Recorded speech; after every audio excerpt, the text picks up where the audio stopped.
Rasulullah alayhi salatu wasalam emphasized, and he mentioned the qualities of good friends. One of them is they are not very talkative.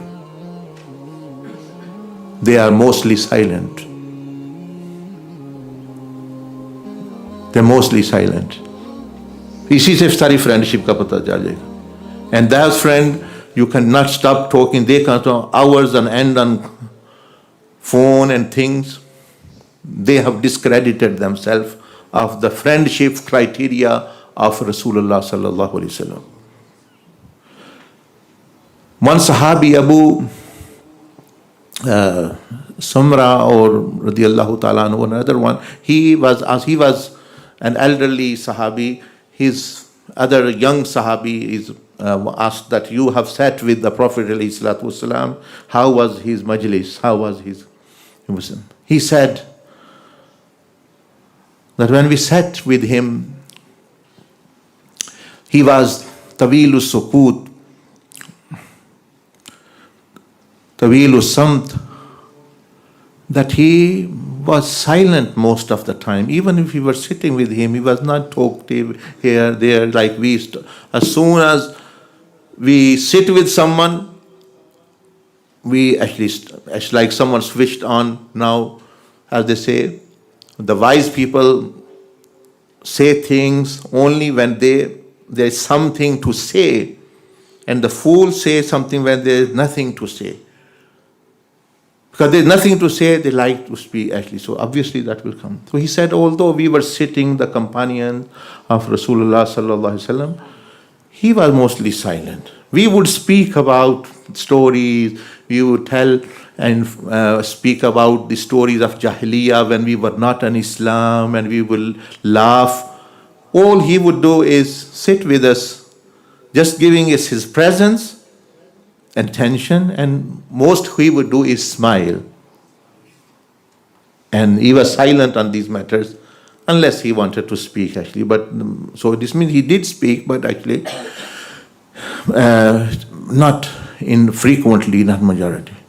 So, but you see people in the mosques here, now Isha prayer, before Isha, you are going to be presented to Allah subhanahu wa ta'ala, people are whispering, talking. What will they get? So if they keep whispering, shaitan say, okay, I will whisper as well. As one of the rich people, like a king, he came to a scholar. He said, look, oh scholar, I am a busy man. I'm running the country and things. I don't have much time and things to understand Islam and other.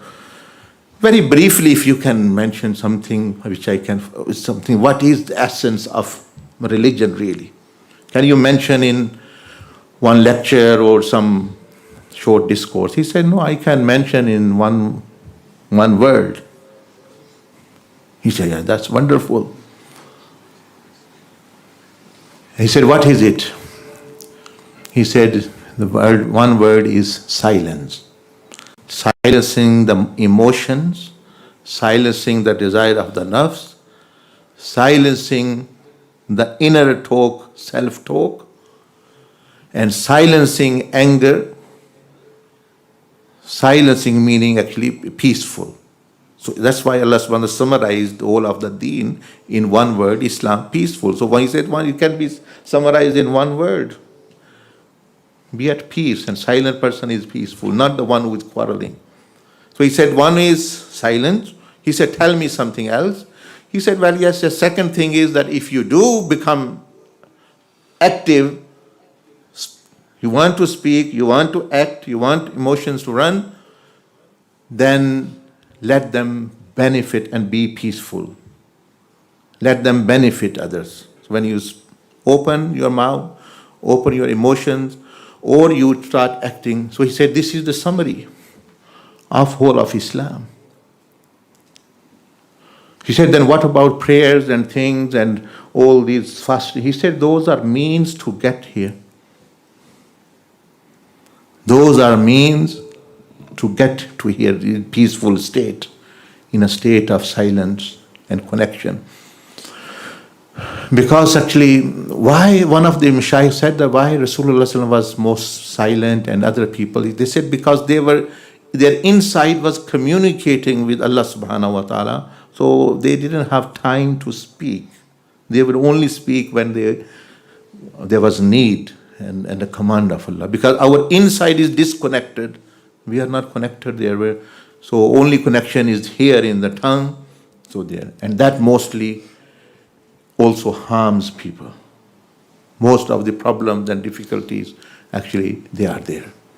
So one thing in Ramadan, if you want to do, as Rasulullah ﷺ said in one of the hadiths, that stopping to talk, to avoid wrong things, just being silent. In the one hadith he mentioned, it is equal to 60 years of worship. 60 years of worship. It's a hadith. Imam Bayhaqi narrated this hadith in his book with Da'if Asnad. But that is what it is. So people say, how much tilawat shall I do? How much? Don't do anything. Just be silent. Don't disturb people. Don't dispute with someone. Don't do backbiting. But ye bhi kar le, na kuch zikr kare, your Ramadan will also be a blessed one. Because silence itself is an amal. It's beauty. And speak when wants to benefit. Speak once you know my speaking will benefit people. Otherwise, just staying, because that's why you find in Ramadan there are so many arguments happening in many countries, killings happening, in husband and wives are quarreling here, there, other disputes and families. Why they're happening? Because of that one thing. And the Prophet ﷺ emphasized so much. He said, "Man lam yada' qawl az-zur," that this qawl, meaning saying things, falsehood, and he said, this is integral part of the fast. Allah will not look at your fast if you don't do, because this is actually thing. So people ask me, how many paras Quran shall I read? How many tasbih? I said, don't do anything. Just remain silent. Don't harm anyone. Fast and do your prayers and be good with at Sahri time, be good with Aftari time, be good. During the work, be good. When you get up, be good with people. Make people happy. Make people joyful. Have good conduct with them. And don't do any dhikr, anything. You are still a blessed. Even don't do taraweeh, you still actually will gain closeness of Allah. But if you do taraweeh and you are doing one khatam of Quran every day, and you are praying tahajjud, but at the same time you are doing ghibat, you are doing actually harm, quarreling here, defraud, harming people, then all these nawafil and sunan cannot actually save you. So know how to set priorities and right actually, like the hadith which has been mentioned. So just few things about the spiritual fast of the nafs. This is not the 8 levels of fast of the body, mind, heart, soul. This is, we are focusing on the desires only now. So just to give you an idea.